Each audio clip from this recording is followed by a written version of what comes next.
skill, dan di video ini kalian akan belajar tentang keyword research tools. Apa aja yang bakal kalian pelajari di video ini? Ada dua tools yang dibahas, yaitu Google Trends dan juga Google Keyword Planner. Kalau misalnya di sini teman-teman baru pertama kali dengar juga terkait Google Trends dan Google Keyword Planner, secara fungsi mereka sama, kedua-duanya dipakai untuk riset, tapi secara penggunaan, secara technical detailnya itu berbeda. Nah, apa aja yang bisa kalian manfaatkan dari kedua tools ini, kita akan bahas secara mendetail di video ini. Nah, Google Trends, teman-teman bisa akses ya, yang penasaran Google Trends itu kayak gimana, bisa langsung akses di trends.google.com.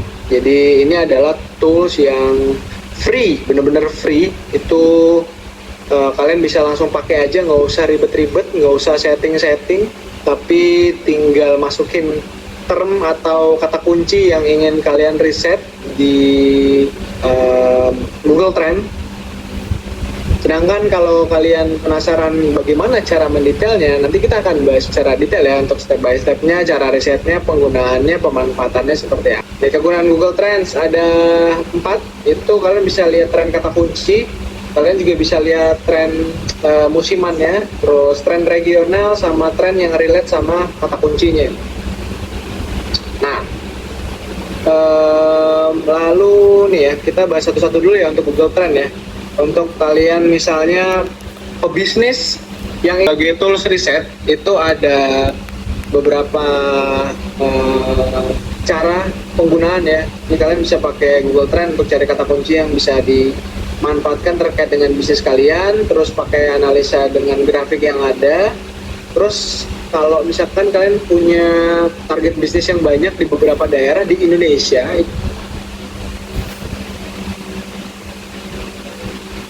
itu bisa kalian manfaatkan juga. Nah, aksesnya ini ya, kalian tinggal buka trends.google.com/trends, atau kalian tinggal ketik aja di Google Trend, nanti akan muncul. Kalau misalnya udah dibuka, nanti tampilannya akan seperti ini.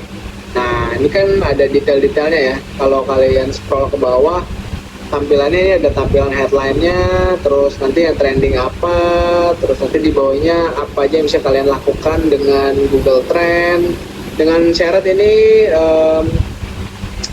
kalian udah login ya, atau kalian punya akun Google ya, pastilah kalian punya akun Google ya. Jadi kalau mau lihat, ada beberapa menu, ada explore, ada trending now, ada year in search, ada subscription, ada hub, ada send feedback. Nah, ini tentunya kalau kalian mau mencari sesuatu atau meriset kata kunci, itu kalian bisa explore, atau kalian bisa cek dulu trending now itu apa aja. Nah, trending now itu biasanya banyak dipakai untuk website-website yang tipenya itu adalah news. Jadi untuk website berita ini tuh dipakai banget tuh Google Trends. Ini lagi rame apa nih? Misalnya Panama versus Amerika Serikat, atau misalnya ada Azril Hermansyah, terus ada PKL Puncak Bogor, ini ada Pacific Rain, ini ada Angela Tanusudibyo. Ini adalah topik-topik yang ramai di tanggal di mana kalian membuka Google Trends ya. Tentu tren kalian buka sekarang, besok, hari ini pasti beda. Nah, ini ada historinya, kemarin tuh apa, terus hari ini tuh apa. Ini kalau kalian mau load, banyak banget sebenarnya yang bisa kalian riset ya kata kuncinya. Ini daily search, atau misalnya kalian mau lihat real time juga bisa sih. Kalau mau lihat di sini, ini ada all kategori, bisa kalian pilih. Kalau datanya nggak ada, berarti datanya memang belum memenuhi sih. Tapi ini toolsnya bisa kalian manfaatkan, biasanya banyak dipakai untuk meriset topik gitu. Nah, kalian bisa masuk ke menu explore, nanti di sini tinggal masukin aja nih search termnya apa.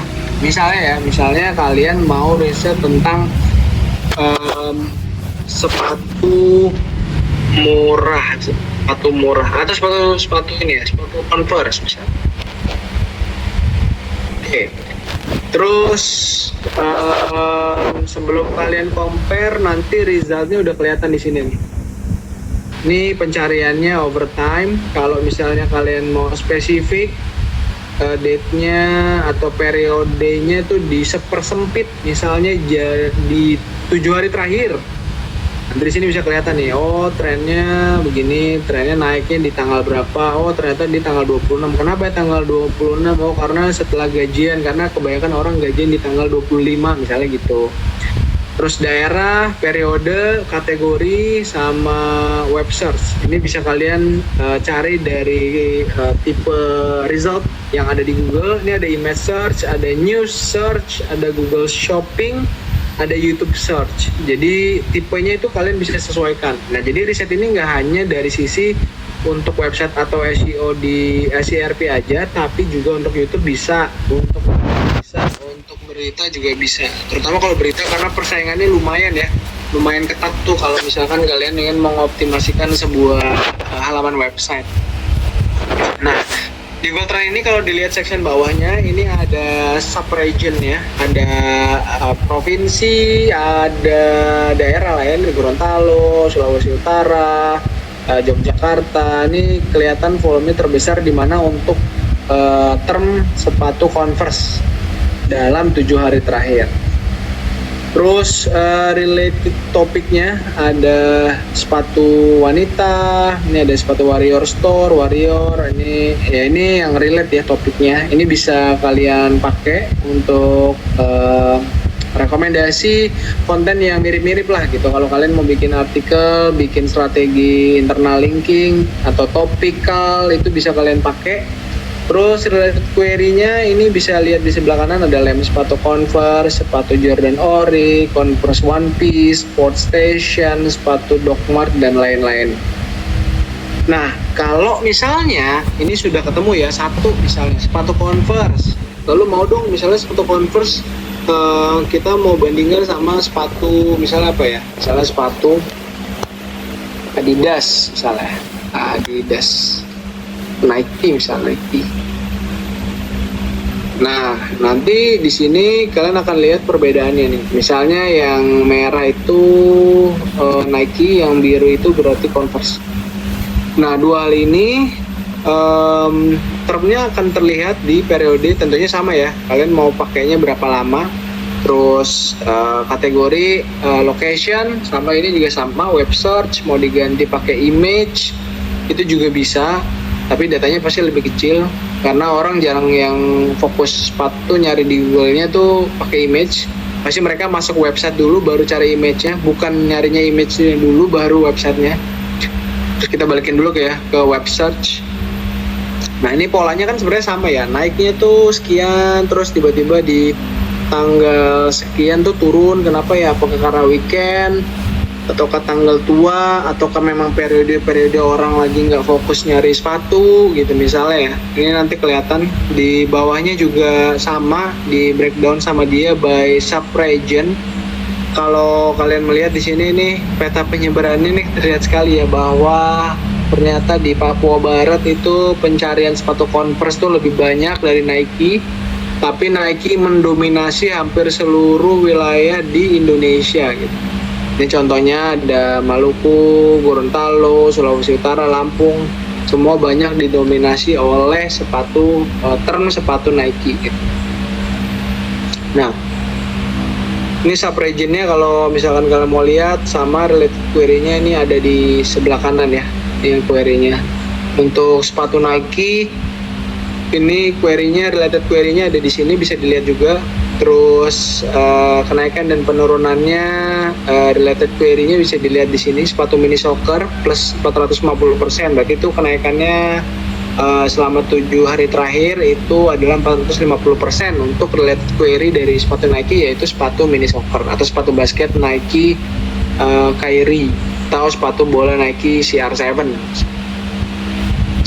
Kalau kalian mau detail City itu juga bisa dilihat di sini. Tapi ini sebenarnya tergantung penggunaannya sih.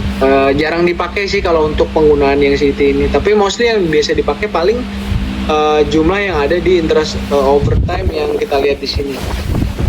Misalnya plannya kita mau akan bikin selama 1 bulan ke depan.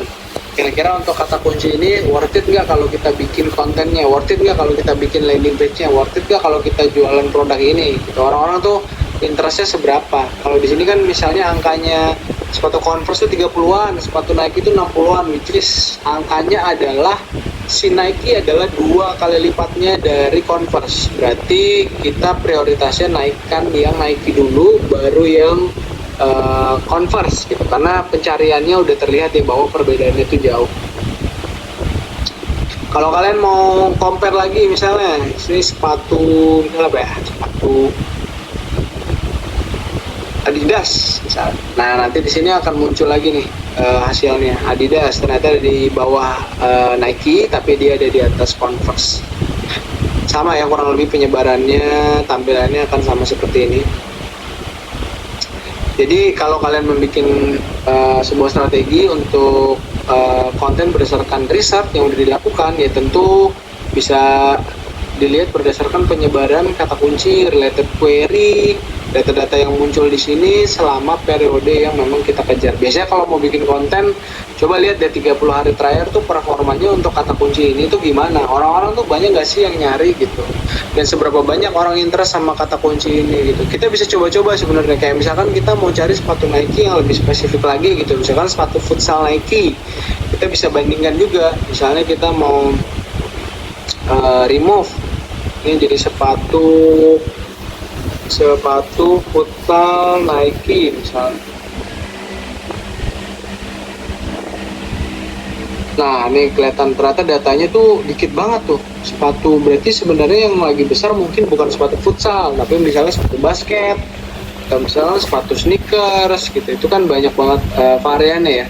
Tentu again dibalikan dengan periodenya, dan kalau mau ditambah lebih detail kategorinya itu juga boleh. Karena kan kalau query itu kan semakin spesifik, dia akan semakin detail data yang kita dapatkan. Tapi kalau misalkan kebutuhannya nggak sampai sedetail itu, sebenarnya kalian nggak perlu sama sekali buat mencari data sampai detail seperti itu sih. Jadi ini tergantung kebutuhan masing-masing aja untuk si Google Trend mau pakainya sejauh mana. Ke Google Keyword Planner. Jadi kalau kalian misalnya di sini pengguna Google Ads, pasti udah nggak asing sama penggunaan Google Keyword Planner. Tapi kalau misalkan kalian sama sekali nggak pernah menggunakan Google Ads, pasti agak lumayan bingung nih, karena toolsnya ini sebenarnya fiturnya banyak dan bagus banget untuk detail ya, terutama ya lebih detail dari Google Trend. Nah, Google Keyword Planner ini kalian aksesnya tinggal buka di Google Ads atau ads.google.com. Sama kayak Keyword Planner, yang penting kalian sudah punya account Google, terus tinggal login, lalu masuk ke account Google Ads-nya.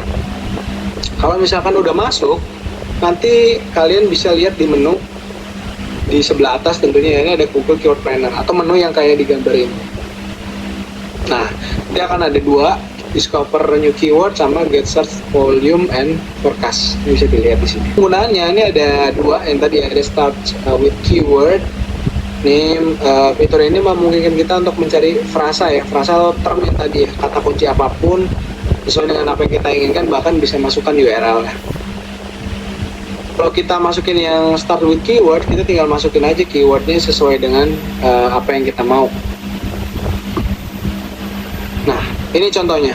Ini adalah account Google Ads. Kalau misalnya kalian bisa langsung buka atau tinggal login with Google aja ya di Google Ads. Terus nanti kalian cari Google Keyword Planner-nya di bagian menu.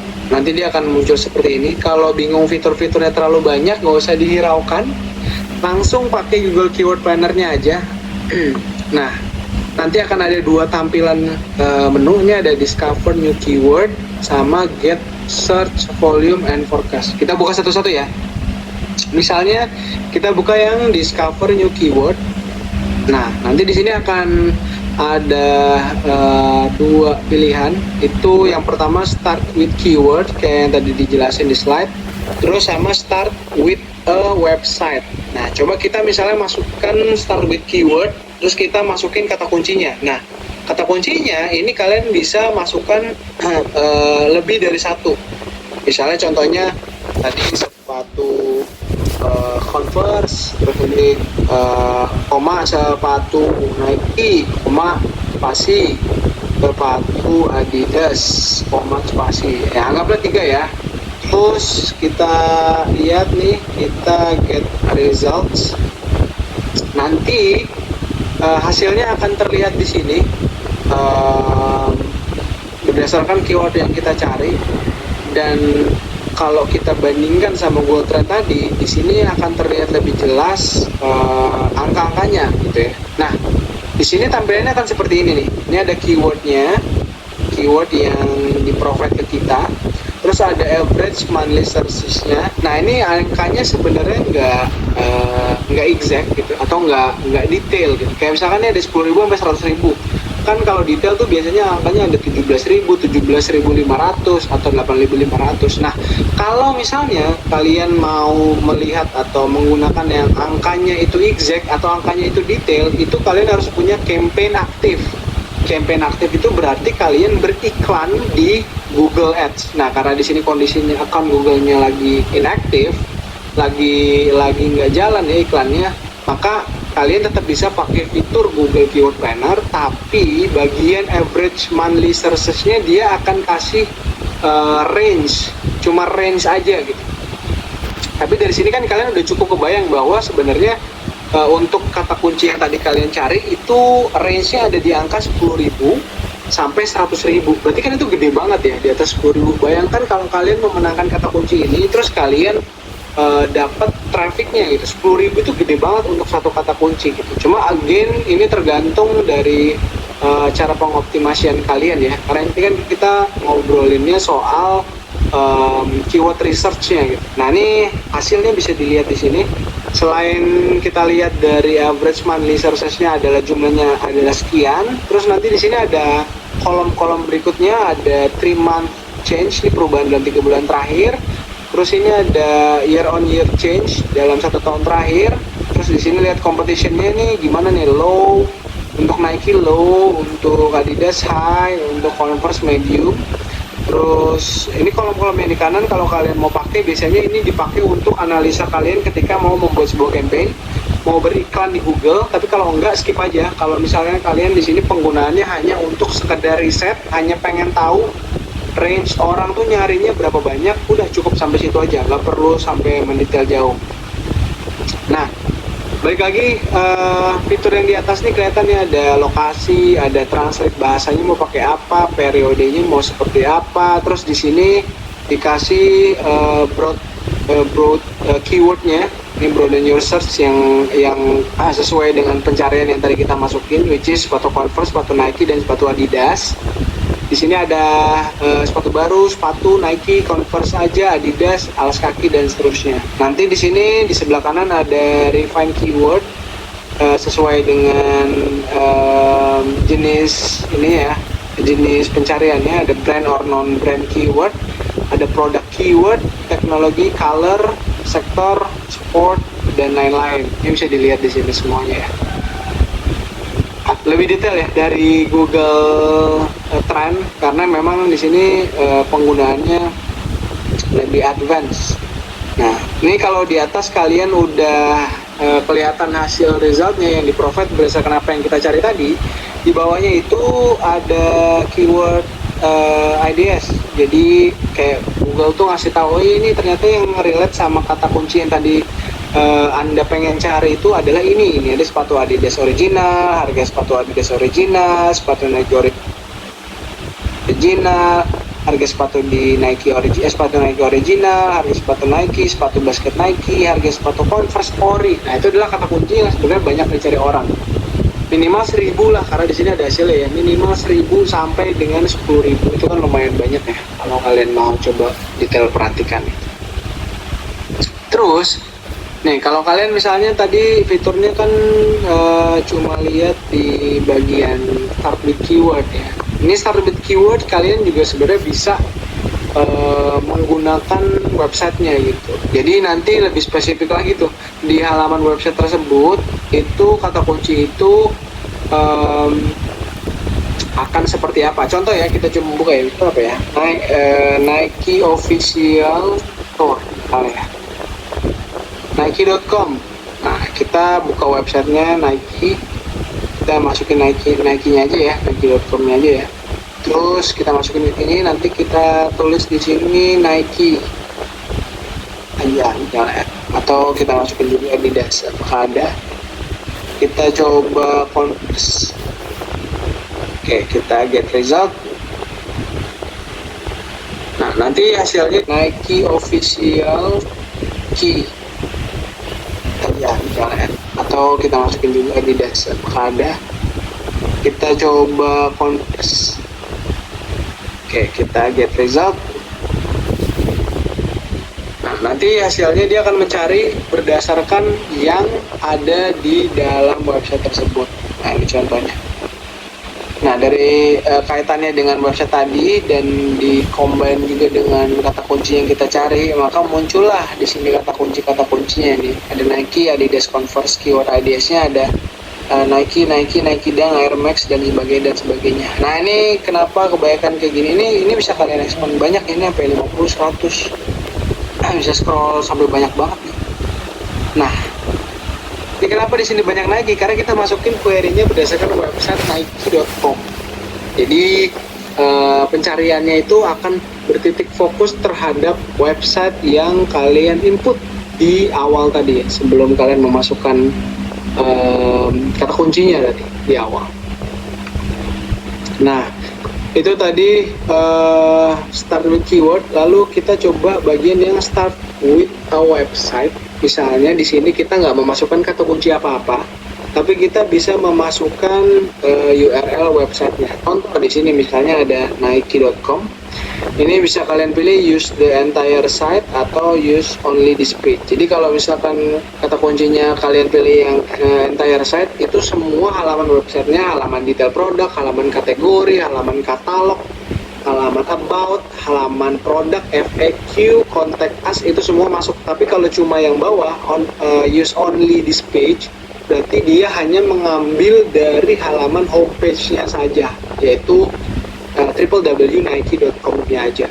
Ini kalau kita coba buka satu, misalnya yang entire site, terus kalian get result, nanti hasilnya based on semua halaman yang ada di nike.com. Contohnya di sini nih ya.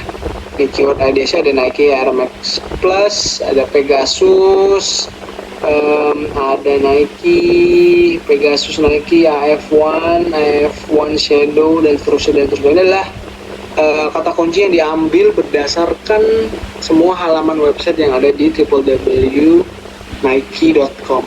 gitu. Andai kata misalkan kita balik lagi ya, kita coba balik ke discover new keyword, kita masukin URL, kita ambil yang bagian homepage-nya saja, maka hasilnya akan berbeda sama yang tadi, karena kan kita cuma nge-crawling halaman homepage-nya saja. Jadi kalau di homepage-nya misalnya ini ada Nike official website, tadi kan nggak ada ya Nike official website, ada Nike online store, Nike shoes. Ini lebih general karena di halaman homepage-nya dia nggak semua terjembring produknya kan.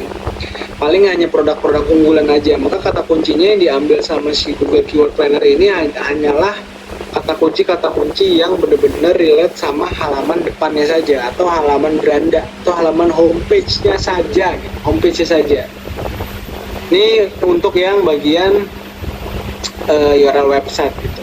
Nah, kalau misalnya ini kalian misalkan tadi kan kita ke menu discover new keyword, lalu kita pengen lihat get search volume and forecast, kita bisa masuk forecastnya di sini, lalu kita masukkan keywordnya, misalkan sepatu Nike, sepatu Adidas, sepatu Puma, sepatu Converse, sepatu kaca misalnya, kita masukin coba ya, get satu. Nah, nanti hasilnya akan kayak gini. Ini ada keyword yang tadi sudah kalian masukkan. Tentunya berdasarkan yang tadi sudah kalian masukkan, maka akan keluar juga average monthly sources-nya. Ini, nah nanti di sini akan ada kolom juga sama kayak yang tadi sebenarnya ya, periodenya, lokasinya, dan seterusnya. Tapi kolom yang sebelah kanan itu difungsikan lebih ke kalau kalian mau menjalankan campaign. Jadi misalkan kan kalian udah riset tuh dari step yang pertama tadi, udah ketemu kata kuncinya, udah bisa diambil kata kuncinya, lalu dipilih kata kuncinya. Setelah kata kuncinya dipilih, nanti kalian bisa masukkan ke bagian yang ini. Bagian yang ini tuh sebagai plan kalian, misalnya kalian mau bikin campaign apa, mau bikin artikel apa. Terus kalau misalnya udah ketemu plannya, tinggal masuk di sini, nanti kalian bisa langsung create campaign. Ini sebelah sini ada button create campaign.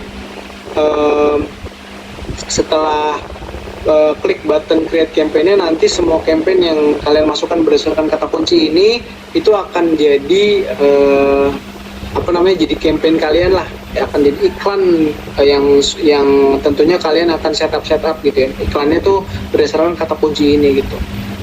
Nah, di situ ada keyword ideas, ada forecasting, negative keyword. Nah, ini tuh kayak semacam perhitungan lah ya, berdasarkan prediksi. Misalnya, kalau misalnya kalian mau pakai kata kunci ini, tuh kalian bisa dapat kurang lebih 358 conversion dengan budgetnya sekian, terus average budget daily-nya tuh 10k, 10.000 gitu ya. Terus berdasarkan kata kunci yang kalian pilih, berdasarkan periode yang sudah kalian pilih, lalu lokasi yang sudah kalian pilih, Google bahasa yang sudah kalian pilih, targeted platform yang sudah kalian pilih, itu semua ada di sini. Nah, ini tuh bisa kalian lihat lah forecastingnya itu berapa, maximize conversion, of course settingannya gitu. Nah, ini akan banyak lebih detail itu di Google Ads sebenarnya. Mungkin nanti kalian bisa explore untuk bagian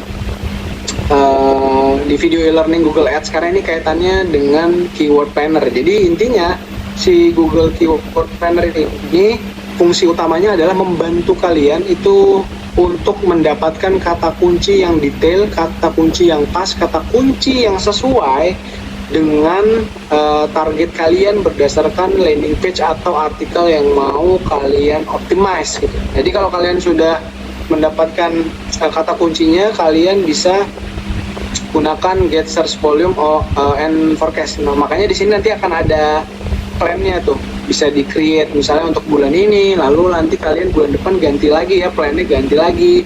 Terus misalnya bulan depan lagi mau ganti, karena kan prioritasnya belum tentu tiap bulan sama ya, kalian mau pakai kata kunci yang mana, bulan ini tuh mau fokus di kata kunci yang bagian mana, bulan depan yang mana, quarter depan yang mana, semester depan yang mana, tentu beda-beda gitu. Jadi intinya dimanfaatkanlah si Google Keyword Planner ini, karena secara fungsi kalau dilihat tadi sama Google Trend beda ya secara fungsi. Tapi kalau ini akan bagus untuk kalian kalau misalnya kalian punya plan jangka panjang, dan ini bagus kalau kalian mau jalan di semua channel. Jadi misalkan kalian mau jalan di banyak platform, sosmed platform, terus misalnya YouTube platform, misalnya mau pakai apapun ya platform di luar sana, dan semua campaign itu jalan secara bersamaan, maka fitur Google Keyword Planner ini sangat membantu kalian. Pun kalau misalnya kalian hanya menggunakan keyword Keyword Planner ini hanya untuk organik, kebutuhan organik, riset keyword supaya bikin artikel, bikin konten, bikin landing page, itu it's okay, nggak masalah, karena fiturnya sama-sama berguna. Jadi ini semua fitur yang ada di sini bisa kalian explore sedetail mungkin sampai kalian dapat jawaban yang terbaik lah untuk campaign kalian gitu. Ini yang tadi udah kita bahas ya. Ini cukup sampai di sini aja. Semoga teman-teman bisa langsung coba mempraktekkan toolsnya. Terus jangan lupa lihat juga untuk video e-learning MySkill lainnya, terutama yang terkait dengan Google Ads atau performance marketing, karena ini terkait ya antara Google Keyword Planner dan materi-materi tersebut. Dan akhir kata sampai bertemu di video e-learning dari MySkill lainnya. Terima kasih, dadah.